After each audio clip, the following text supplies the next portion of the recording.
ನಮಸ್ಕಾರ, ರಿವ್ಯೂ ಚಾನಲ್ಗೆ ಸ್ವಾಗತ. ನಾನು ಸೌಖ್ಯ ಗಾಂವ್ಕರ್.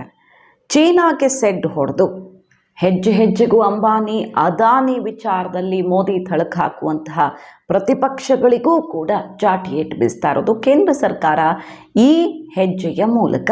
ಇದೇ ಮೊಟ್ಟ ಮೊದಲ ಬಾರಿಗೆ ಮಹತ್ವದ ಬೆಳವಣಿಗೆ. ಏನು ಹಾಗಾದರೆ ಎಷ್ಟು ದೊಡ್ಡ ಬದಲಾವಣೆಯನ್ನು ತರಬಲ್ಲದು ಈ ನಿರ್ಧಾರ? ಮಾಹಿತಿನ ಮುಂದೆ ಇಡ್ತಾ ಇದ್ದೀವಿ. ಮಿಸ್ ಮಾಡಿದ್ರೆ ನಮ್ಮ ಚಾನಲ್ನ ಸಬ್ಸ್ಕ್ರೈಬ್ ಮಾಡಿ, ಹಾಗೆ ನಿಮ್ಮ ಅಭಿಪ್ರಾಯ ಕಮೆಂಟ್ ಮಾಡಿ ತಿಳಿಸಿ. ಎಸ್ ವೀಕ್ಷಕರೇ, ಇದೇ ಮೊಟ್ಟ ಮೊದಲ ಬಾರಿಗೆ ನ್ಯೂಕ್ಲಿಯರ್ ಕ್ಷೇತ್ರದಲ್ಲಿ ಪ್ರೈವೇಟ್ ಇನ್ವೆಸ್ಟ್ಮೆಂಟ್ಗೆ ಅವಕಾಶವನ್ನು ಮಾಡಿಕೊಡ್ತಿರೋದು. ಅದು ಸಣ್ಣ ಪ್ರಮಾಣದಲ್ಲ ನೋಡಿ. ಈಗ ರಿಲಯನ್ಸ್ ಅಂದರೆ ಅಂಬಾನಿ, ಅದಾನಿ ಗ್ರೂಪ್, ಟಾಟಾ ಹಾಗೆ ವೇದಾಂತ್ ಗ್ರೂಪ್, ಇವೆಲ್ಲರಿಂದ ಪ್ರತಿಯೊಂದು ಗ್ರೂಪ್ ಕೂಡ 44,000 ಕೋಟಿ ಇನ್ವೆಸ್ಟ್ ಮಾಡೋ ರೀತಿಯಲ್ಲಿ ಓವರಾಲ್ ಒಂದು ಲೆಕ್ಕಾಚಾರದ ಪ್ರಕಾರ ನ್ಯೂಕ್ಲಿಯರ್ ಕ್ಷೇತ್ರದಲ್ಲಿ $26 ಬಿಲಿಯನ್ ಇನ್ವೆಸ್ಟ್ಮೆಂಟ್ ಪ್ರೈವೇಟ್ ಫರ್ಮ್ಸಿಂದ ಮಾಡಿಸೋದಕ್ಕೀಗ ಕೇಂದ್ರ ಸರ್ಕಾರ ಮುಂದಾಗ್ತಿರೋದು.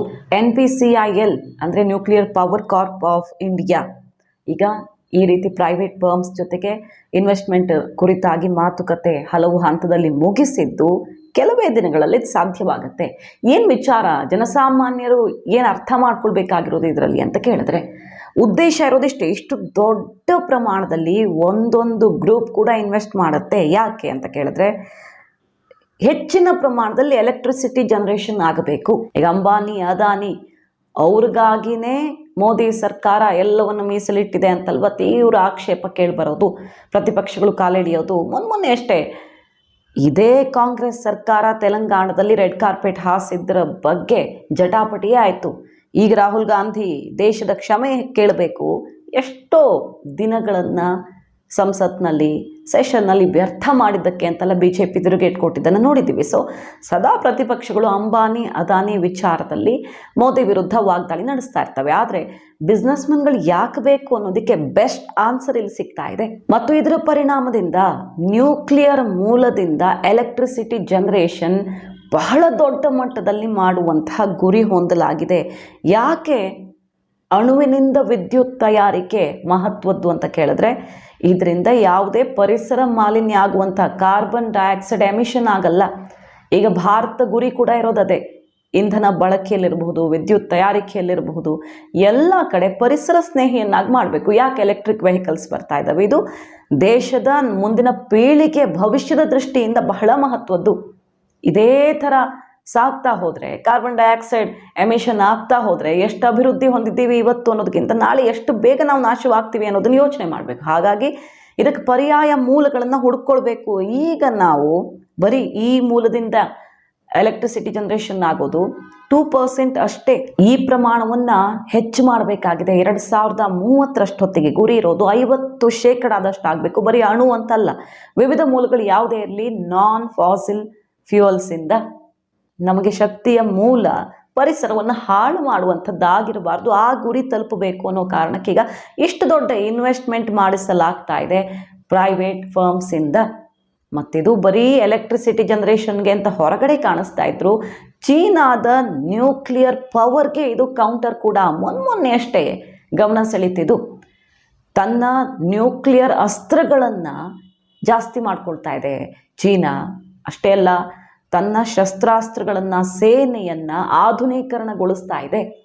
ಅವ್ರ ಹತ್ರ ಇರುವಂಥ ನ್ಯೂಕ್ಲಿಯರ್ ಅಸ್ತ್ರಗಳು 1000 ದಾಟಬಹುದು ಕೆಲವು ವರ್ಷಗಳಲ್ಲಿ ಅಂತ ಹೇಳಲಾಗ್ತದೆ.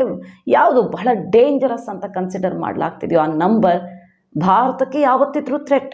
ಹಾಗಾಗಿ ನಾವು ಕೂಡ ಅದಕ್ಕೆ ಸದ್ದಿಲ್ಲದೆ ತಯಾರಿ ಮಾಡಿಕೊಳ್ಳೇಬೇಕಲ್ವ. ದಿನೇ ದಿನೇ ಜಾಸ್ತಿ ಆಗ್ತಾ ಇದೆ ಚೀನಾದ ನ್ಯೂಕ್ಲಿಯರ್ ಪವರ್.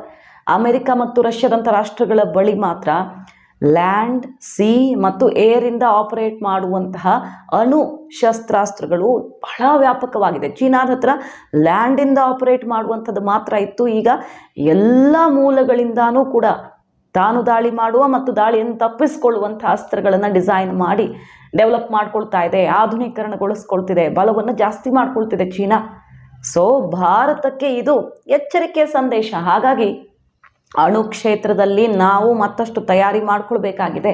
ಒಂದ್ ಕಡೆ ಎಲೆಕ್ಟ್ರಿಸಿಟಿ ಜನರೇಷನ್ ಭವಿಷ್ಯಕ್ಕೆ ಪರಿಸರವನ್ನು ಸ್ವಚ್ಛವಾಗಿಡುವಂಥ ಒಂದು ಪ್ರಮುಖ ಕಾರಣ, ಮತ್ತೊಂದು ಕಡೆ ಭವಿಷ್ಯದಲ್ಲಿ ಬಂದೊದಗಬಹುದಾದಂಥ ಥ್ರೆಟ್, ಯಾವುದೇ ಬಗೆಯ ಆತಂಕವನ್ನು ಎದುರಿಸೋದಕ್ಕೆ, ಅದರಲ್ಲೂ ಚೀನಾಗೆ ಸೆಡ್ ಹೊಡೆಯೋದಕ್ಕೆ ರೆಡಿ ಆಗಬೇಕಾಗಿದೆ.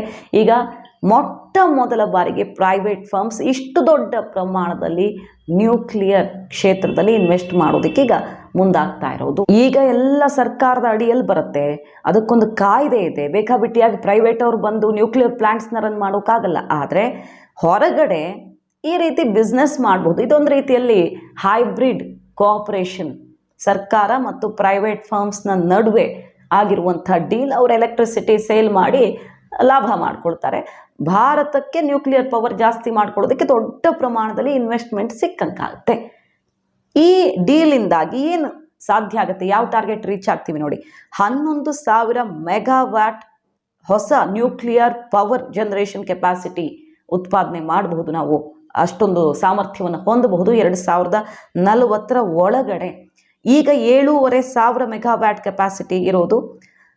ಸೊ ಇದನ್ನು ಆಲ್ಮೋಸ್ಟ್ ಡಬಲ್ ಮಾಡುವಂಥ ಗುರಿ ಇಟ್ಕೊಂಡು ಈ ಟೈಅಪ್ ಪ್ರೈವೇಟ್ನವರ ಜೊತೆಗೆ ಟೈಅಪ್ ಮಾಡ್ಕೊಳ್ತಾ ಇರೋದು ಬಹಳ ಮಹತ್ವ ಪಡಿತಾ ಇದೆ ಜಾಗತಿಕವಾಗಿ. ಮಾಹಿತಿ ನಿಮ್ಗೆ ಇಷ್ಟ ಆಗಿದ್ರೆ ಮಿಸ್ ಮಾಡಿದ್ರೆ ನಮ್ಮ ಚಾನಲ್ನ ಸಬ್ಸ್ಕ್ರೈಬ್ ಮಾಡಿ, ಹಾಗೆ ನಿಮ್ಮ ಅಭಿಪ್ರಾಯ ಕಮೆಂಟ್ ಮಾಡಿ ತಿಳಿಸಿ. Thank you.